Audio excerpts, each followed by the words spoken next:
Hi people, Marino Ravenberg here again as always. Yeah, it's Aztec God time again. I'm going to cover another pagan god, and this time it is going to be Tezcatlipoca, another Aztec deity that will bring the total or the tally to 4 pagan gods or Aztec gods that I have covered.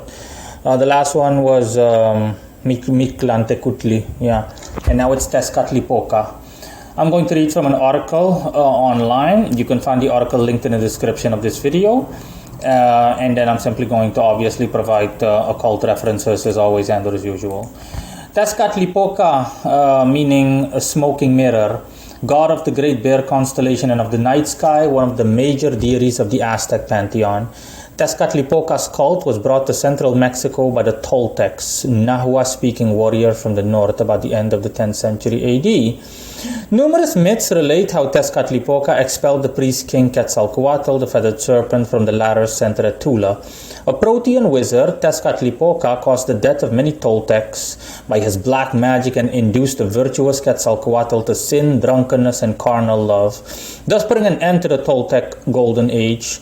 Under his influence, the practice of human sacrifice was introduced into central Mexico. Tezcatlipoca's nagual, or animal disguise, was the jaguar, the spotted skin of which was compared to the starry sky.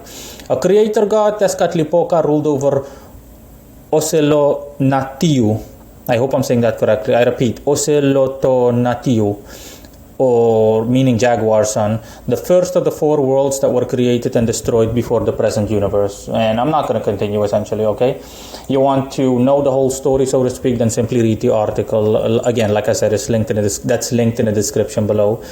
In any case, Tezcatlipoca is the one that I'm going to cover. Long story short, he is an Aztec god, and yeah, the introduction that I just recited already gives you a general insight into who he was, his place in the Aztec pantheon of gods, and what he's all about, essentially.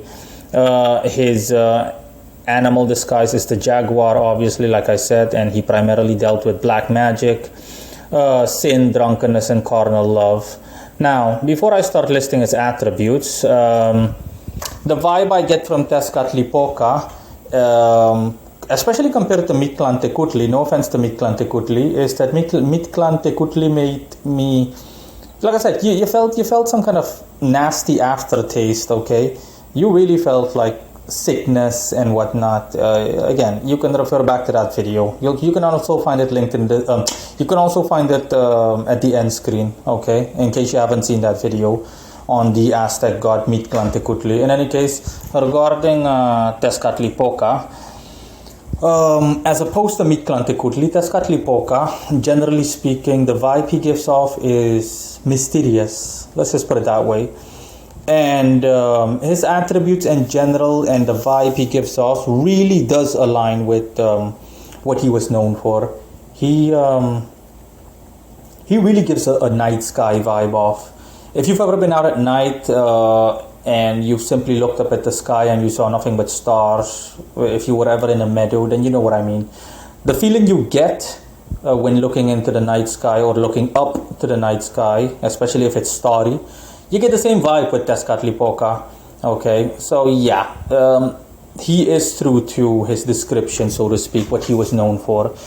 Now, on to the whole occult bit. Tezcatlipoca is Jupiterian, okay? He deals with, his corresponding zodiac sign is Sagittarius, specifically 8 degrees in Sagittarius, which stands for ardor. I repeat, it stands for ardor, A-R-D-O-R. For those of you that don't know what ardor means, it simply stands for intensity. It essentially stands for, quote unquote, giving it all you've got. So, by default, Tezcatlipoca, in terms of working with him as, as a magician or as an occultist or as someone that simply works with spirits by default, he'll generally speaking give it all he's got, okay? And that's his nature. He's of an energetic nature. Although, again, the vibe doesn't really give that off or give that away, okay?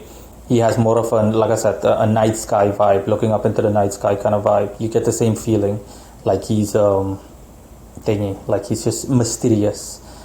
And hold on, another thing that he was also known for was, yeah, his name literally means smoking mirror. He's also associated with obsidian mirrors. If you look up on more information on him, well, you name it, Wikipedia page, anything, then you'll also see that essentially he's the god that was associated with obsidian mirrors.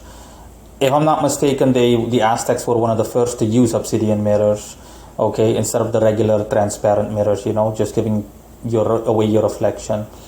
And that's the exact vibe that Tezcatlipoca gives off. Anybody that's ever scryed, any magician out there that's ever scryed using an obsidian mirror or a black thingy, a black crystal ball, it's like staring into a deep void, like staring into a black hole. And that's the vibe that Tezcatlipoca gives off. In any case, again, like I said, Jupiterian, that's his planetary alignment. Zodiacal alignment is 8 degrees in Sagittarius. The 8 degrees standing for energeticness, okay, as in being energetic. What else was I gonna say? Yeah, Tezcatlipoca by default appears as a big jaguar, honestly. Literally a big jaguar, but more a jaguar that's transparent and obsidian, as in pivoting from one to the other and vice versa. Okay, literally being either completely black, but smoky, and then completely transparent, like a glass jaguar, and or a glass leopard. He is quite beautiful. I'm not gonna lie to you. And yeah, what else can I say?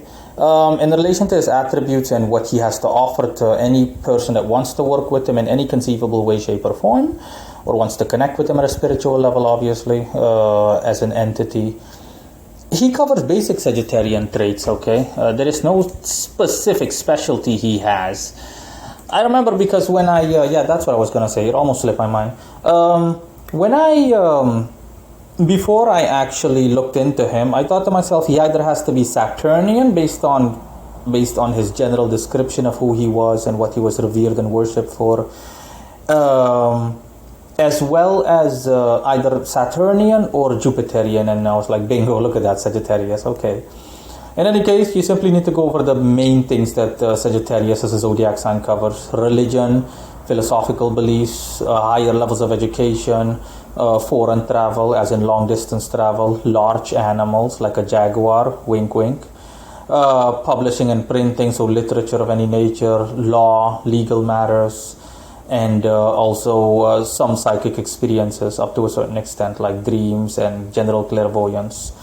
And yeah, Tezcatlipoca has no specific specialty, okay? He just gives it all he's got, very energetic and whatnot. Honestly, he reminds me a bit of the Egyptian god Apep, because if I'm not mistaken, Apep is also Sagittarian. He's also Jupiterian, Sagittarian, but yeah. He's a different story altogether. Again, also consult the end screen if you're interested in the Egyptian god Apophis or Apep. Let's see, what else? No, for the rest, there's nothing else. Tezcatlipoca has said that he's not really like discriminatory. He welcomes anyone that wants to connect with him, whether the person is serious or superficial. It doesn't matter too much to him, all too much. It matters little to him in the way of a difference. It makes little to no difference to him. But of course, he would appreciate someone that's serious-minded and whatnot, and that really wants to connect with him, okay? He says, what I give is what I get. I mean, what I give to you or what you give to me is what I'll give back to you in return, okay? If you're someone that wants to work with me, I'll give you all I've got, but only if you give me all that you've got, in a matter of speaking. So reciprocation is the key word that needs to be kept in mind. And that's essentially it for Tezcatlipoca. Again, consult the end screen. There might be some other interesting things that I'm going to put there if you want to really know the end screen as well as the description of this video. I'll see if I can add anything else that might be of interest. But that's it in any case. And yeah, the thumbnail speaks of Tezcatlipoca. Okay, that's the general gist of what you can expect in terms of what he looks like. Bye bye, guys. Until next time.